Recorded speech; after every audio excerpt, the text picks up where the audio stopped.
So ngayon guys, nakain tayo ng dragon fruit.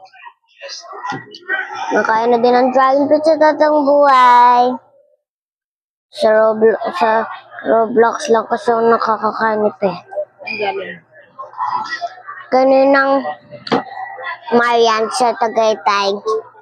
Galing sa Tagaytay, tapos galing sa pamilya. Sinasabi. Sarap.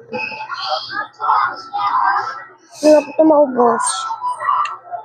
Kaya titipidin natin siya. Siyempre, sarap ito. Hindi na sa Grow Garden. May gusto sa Goa Garden guys Walang dragon fruit sa Goa Garden, pero sa totoong buhay meron naman. Stop.